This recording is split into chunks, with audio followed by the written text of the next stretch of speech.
and Sierra. Sierra, girl, I don't know what's behind all this veneer, behind the makeup, behind the wigs, behind the fashion. There's something behind there, behind the jokes. There's something behind there. I'm going to suggest a therapy for Sierra too. And you know who I think saw it just like I saw it? Habibi. Habibi saw it. When Habibi said to Sierra, your mama ain't shit, what he was really telling Sierra was that your mama don't know everything, and everything your mama say ain't true, ain't correct. That's what he was really trying to say. He said it all wrong. He did it all wrong. But I think what Habibi picked up on with Sierra is that Sierra lives a life a lot for other people. Sierra lives her life a lot for other people. She mentioned it when she had that ex-boyfriend, that she was funny, but she would hide her funniness. Sierra hides a lot of herself to be accepted and loved by people. I thought Sierra was part of this mean girl crew. I didn't think she was mean, but she hung around them a lot. The more I watched Sierra, though, I don't think Sierra really believed a lot of the things that Jessica and Janelle were doing. I don't think she was fully 2 feet in, but in a lot of ways, she co-signed on it because I think Sierra wanted to be accepted. I think she uses jokes to be accepted.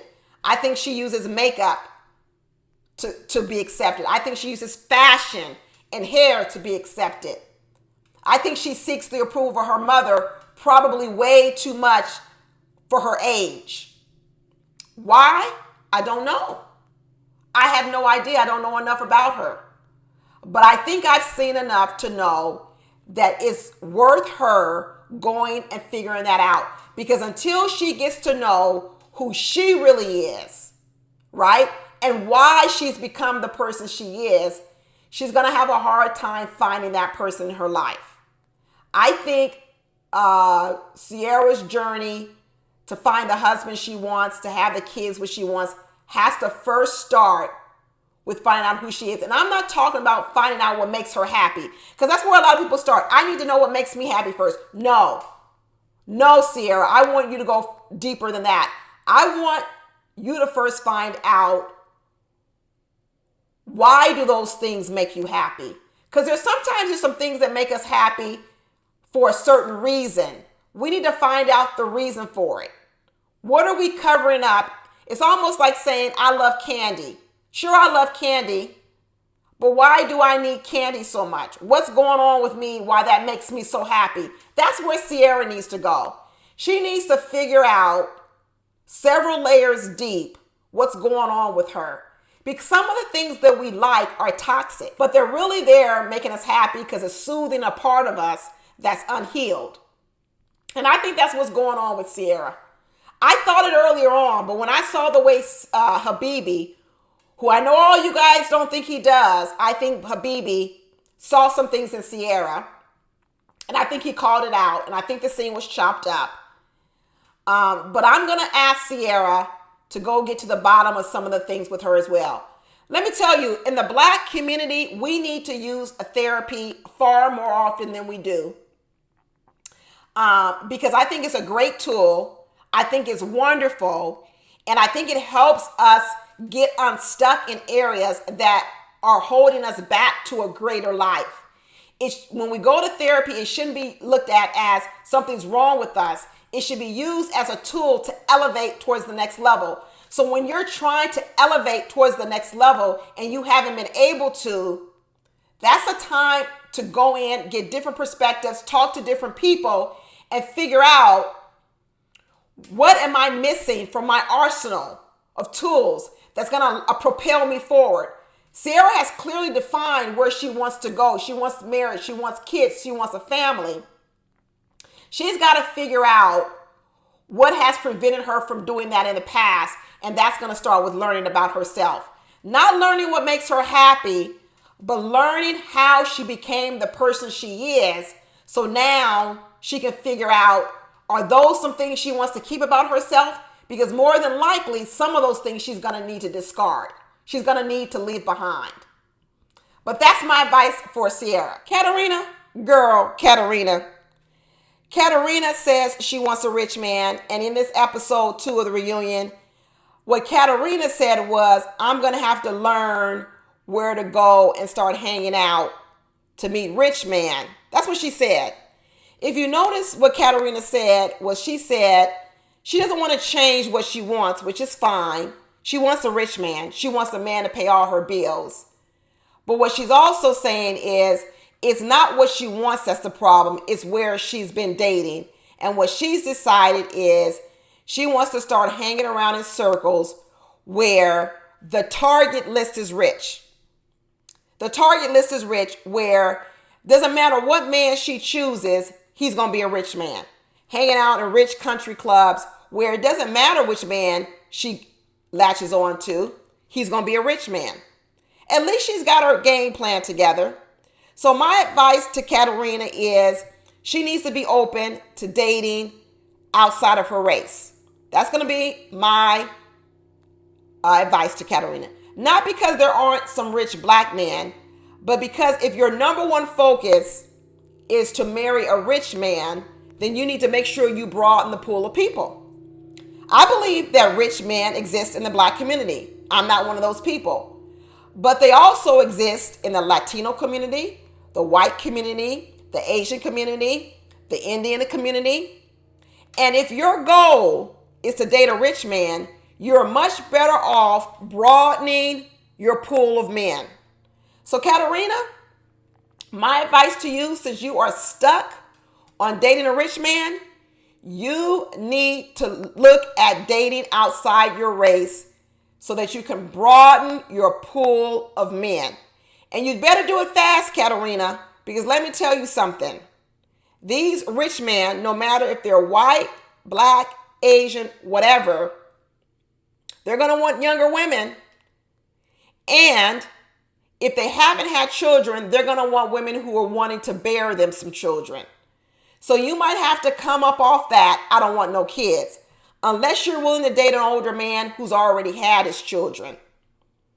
But your best bet, Katarina, is to stop telling men you don't want to have kids and say more so that if you meet your rich man and he hasn't had children, that you will have some with him. If you want to be the type of woman where you meet a rich man, you may have to bear a child, Katarina. You can't have something for nothing.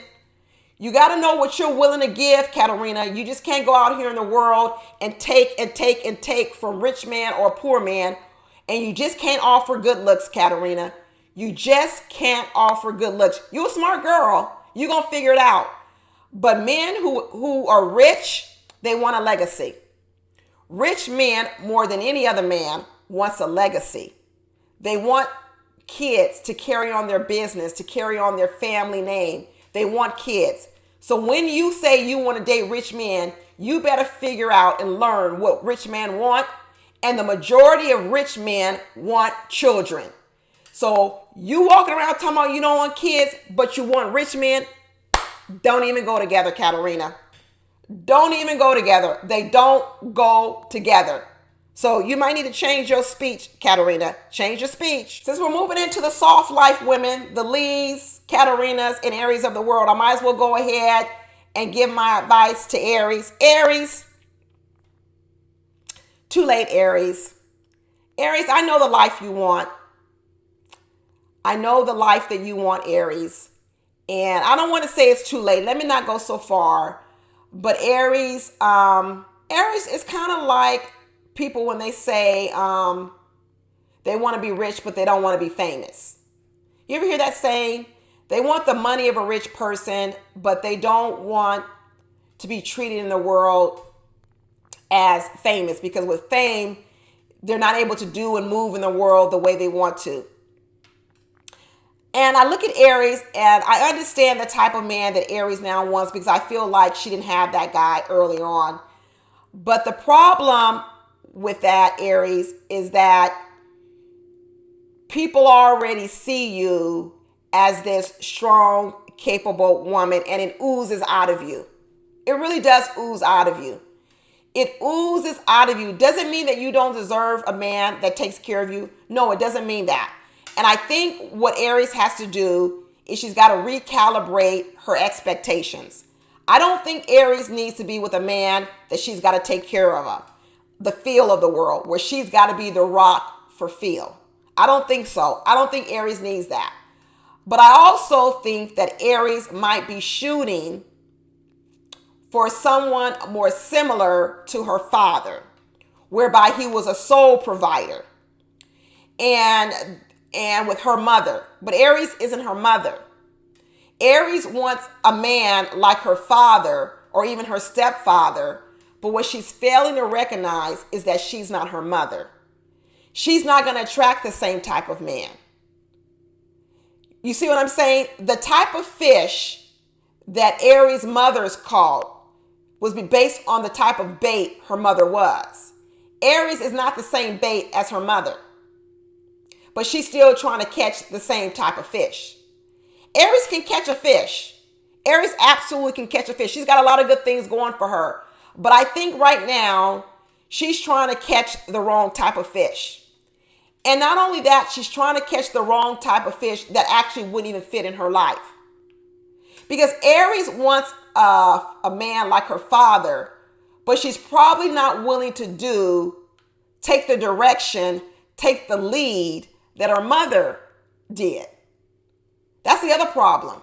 Not only does she not have the right bait, she's not even willing to be in that marriage what her mother was probably to her stepfather.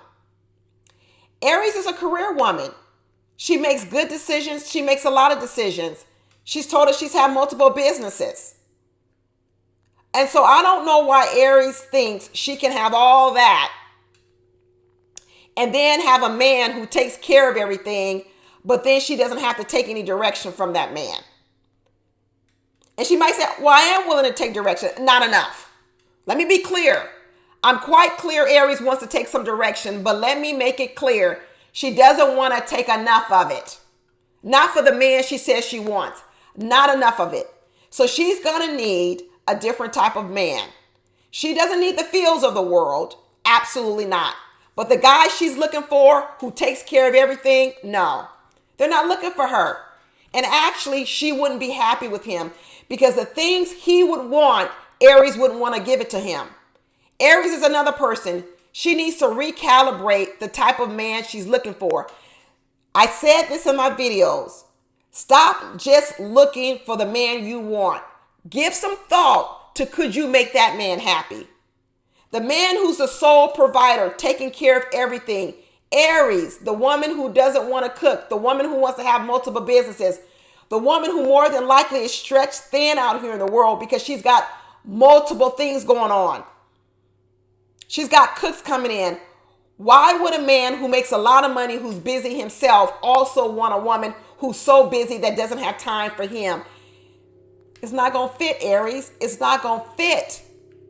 So even if you think he's the man you want, eventually he would feel you're not the woman he wants. Think about it both ways. Don't get in any other marriage, Aries, where just because it's the man you want, you may not be the woman he really needs, and vice versa. That's my advice for Aries. And to move on to the next soft life woman, we're going to move on to Lee. Lee got a big old fan club out here, so I know I'm going to get a lot of heat for this. But I'm going to stick to what I said all season long with Lee. Lee,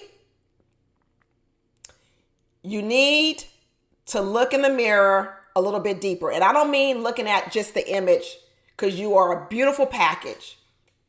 You are a good looking package.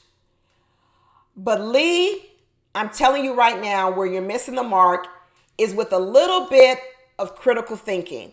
You're lacking just a little bit of critical thinking, and your go-to reason for why men don't want you is another reason. It's always another reason. It's never anything that you need to be or do differently. This is why you lean towards coaching, because your first thought is the reason why the man wasn't interested in me was because X, Y, and Z. It's never because you may not be the type of woman he wants. And I don't know if the reason why you don't do that sort of critical thinking or introspection is because it makes you feel bad, that maybe you think you're not it makes you feel like you're not less than, but you tell us all you have great self-confidence. So I don't understand what's wrong with saying the reason why Quentin didn't like you is because he just was more interested in Janelle.